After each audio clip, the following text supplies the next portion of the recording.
Sophie Martel est là ce soir. Je sais que vous avez hâte d'entendre ses conseils. Moi, là, chaque fois qu'on a des discussions, parce que c'est une femme très occupée, hein? Donc, vous voyez, on est chanceuse d'avoir son temps. D'ailleurs, on est chanceuse d'avoir le temps des chroniqueurs qui passent à Nathan Parle. Je me sens tout le temps très choyée. Mais justement, tu es très judicieuse avec ton argent et tu conseilles bien les clientes. J'essaie. Parce qu'on essaie de rester à la mode, puis d'être chic, puis d'avoir une personnalité vestimentaire, Oui. mais sans être... Parce que c'est facile de dépenser. C'est facile de dépenser. Là, je vais essayer de donner un plan de match, un plan d'action simple pour donner des points de repère pour nous aider justement à éviter d'acheter par impulsion. Ça arrive souvent. On voit quelque chose de beau. Ah, on a envie de l'acheter, mais c'est peut-être pas toujours le meilleur choix qu'on aurait pu faire pour soi. Ou encore, on dépasse notre budget. Et là, à la fin du mois, on peut peut-être pleurer, dire « j'aurais pas dû », mais il est trop tard. Ou on réalise même pas pourquoi on n'arrive pas. C'est ça. Ça se peut. Ça s'additionne vite. Donc, je vais parler du budget plus tard. Et l'autre point que je trouve souvent, que malheureusement, c'est l'erreur que les femmes font, les hommes aussi, mais je travaille plus avec les femmes, on achète la même chose en copie multiple. Et là, finalement, on a-tu besoin de tout ça?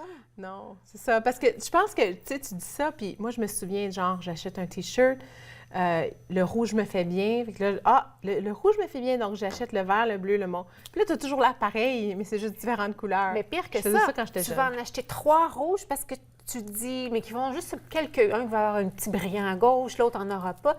Mais c'est la même chose. Ah, ouais.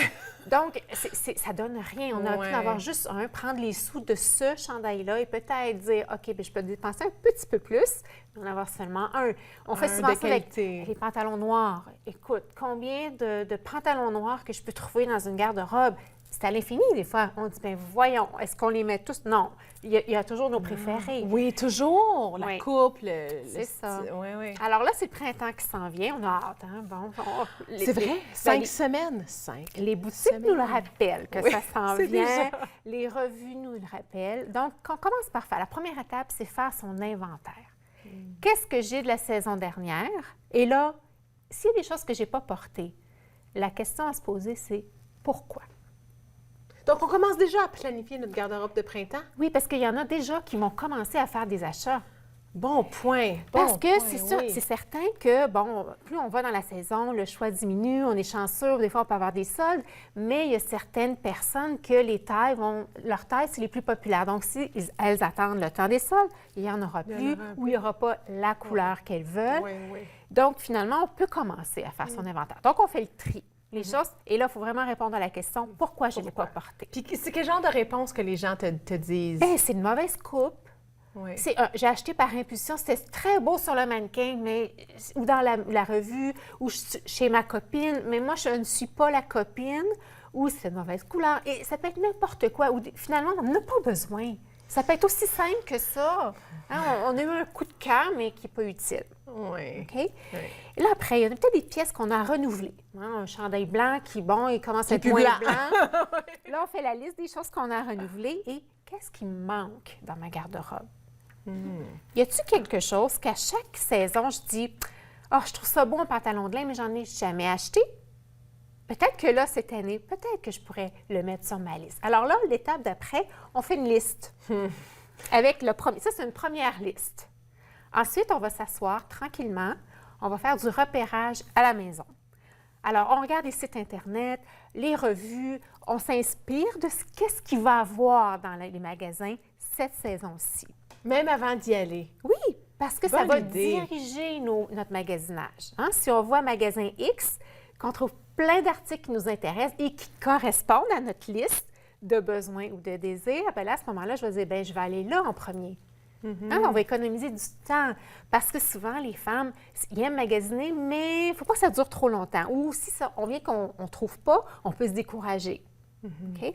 Alors là, on a fait notre liste, on a fait notre budget, et notre budget, il faut le respecter. Et ça va nous aider à faire des achats réfléchis. C'est quoi un budget vestimentaire? Ça, je ne l'ai pas inventé, ce chiffre-là. C'est les gens qui vont faire les budgets, en général, d'une maison ou d'un couple. Ils vont dire que c'est 10 du salaire net. et pour vêtements. Mais là, quand je parle de vêtements, ça inclut là, tout, là. Hein? Ça inclut ton manteau, tes souliers, tes brassières. C'est ça, les chaussures, les bas. Les accessoires, les sacoches, les montres, les... Bien là, il y a des petites choses qu'on peut se faire offrir en cadeau des fois, ça peut être. Mais si on prend ce budget-là, 65 va être à la saison automne-hiver. Pourquoi? Souvent, les articles sont plus chers. Oui. Et si cette année, j'avais à changer mon manteau d'hiver, j'ai une bonne partie de mon budget qui peut être pris là-dedans. Oui, oui. Okay? Ou une bonne paire de bottes, ça peut prendre... C'est ça. Alors, 65 est pour l'hiver, automne-hiver, et le 35 c'est pour printemps-été. Pourquoi? On a besoin des fois moins, les matières sont moins chères, et souvent, la saison, chez nous, là, c'est plus court. Si on prend notre automne, notre hiver, ça dure plus que 6 mois dans l'année. Donc, finalement, ça, c'est notre budget. On doit le respecter, c'est très important. C'est juste en ayant ce brin de conversation-là, je ne sais pas si vous avez fait comme moi, mais moi, j'ai commencé à corriger mes comportements, là. Ouais. Parce que je suis la première à juste aller magasiner parce que j'étais devant le magasin, je me présente, puis j'ai vu un chandail ou j'ai vu une jupe, ça serait beau, mais j'ai même rien pour aller avec, ça reste dans mon garde-robe, ça ne matche pas ce que j'ai. Dans le fond, ça ne me fait pas si bien que ça. Ça, c'est allé avec... C'est un plaisir. Moi, je compare le magasinage des fois avec un gâteau au chocolat. Il y a beaucoup d'émotions. Chez la femme, c'est plus marqué que chez l'homme. Chez l'homme, il est beaucoup moins émotif avec ses vêtements. C'est plus utilitaire. Mais la femme, c'est très émotif. Fait que tout ça va essayer de limiter le plus possible notre émotion. Oui. Là, quand on a tout ça, là, on est prêt à aller magasiner. On n'oublie pas sa liste. Hein? Parce que si on la laisse à la maison, bien... Et ça change tout, parce que si tu rentres en train de dire, OK, bien, je m'en vais acheter une paire de bottes brunes, disons. Oui. Bien, c'est ça que tu cherches. C'est ça. Tu n'es pas en train de dire, j'aime ces bottes noires-là, puis j'aime ces souliers beiges-là, puis j'aime, tu sais... Puis là, finalement, oups, on va arriver à la maison. On va arriver à la maison avec des sacs, mais qu'il n'y aura rien qui serait vraiment utile à ce qu'on avait besoin. Oui. Alors là, ce qu'on fait, on a notre liste. On peut emmener une amie. Une bonne amie conseillère. Qui va nous dire, là, la vraie chose. Okay? Un appareil photo ou notre téléphone intelligent. Oui. OK? Encore là, ça peut être une styliste si on a envie de se payer un service d'une styliste.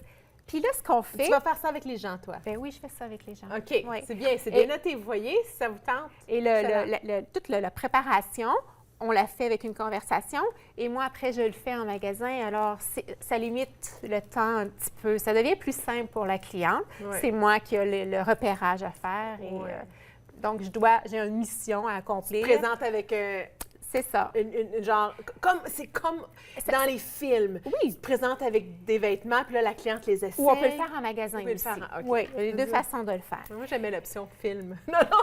C'est possible. C'est vrai que c'est émotionnel, magasiner, tu dis ça? Oui. En tout cas, OK. Oui. OK. Et là, on essaie. Il faut essayer. Il faut avoir le temps d'essayer.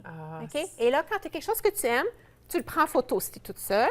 Même avec une amie, tu peux le prendre en photo. Et là, tu as tous tes items que tu avais besoin, tu les prends en photo. Tu vas prendre un café, va luncher. Fais le tri dans tes photos. Prends une pause, achète pas tout, là. Non, ben peut-être des choses que là, une fois que tu es sorti de l'environnement... Avec la musique, puis c'est comme, tu vas sortir la carte, sortir les sous, c'est facile.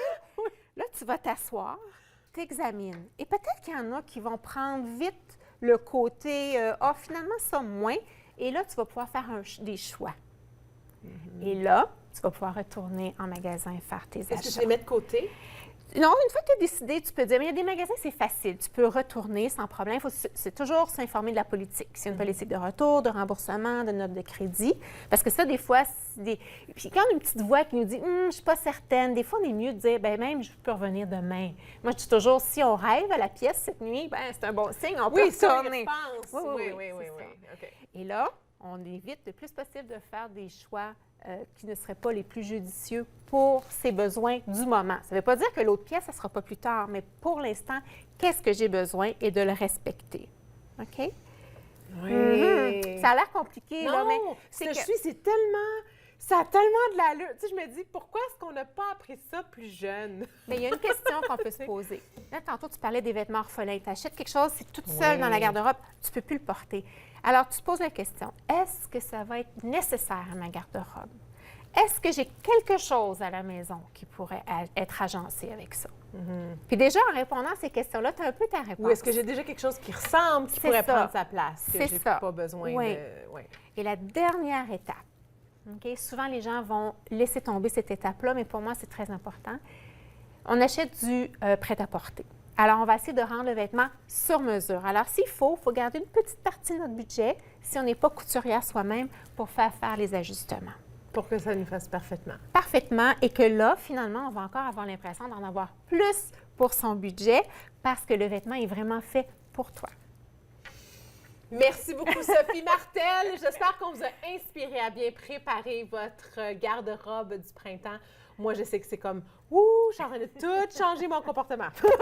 Ça va être tout différent cette année. Restez là parce qu'après la pause, Rachel va nous rejoindre sur le plateau et on parle de la Saint-Valentin. Qu'est-ce que vous faites, vous, cette année? J'ai hâte de savoir. Restez là.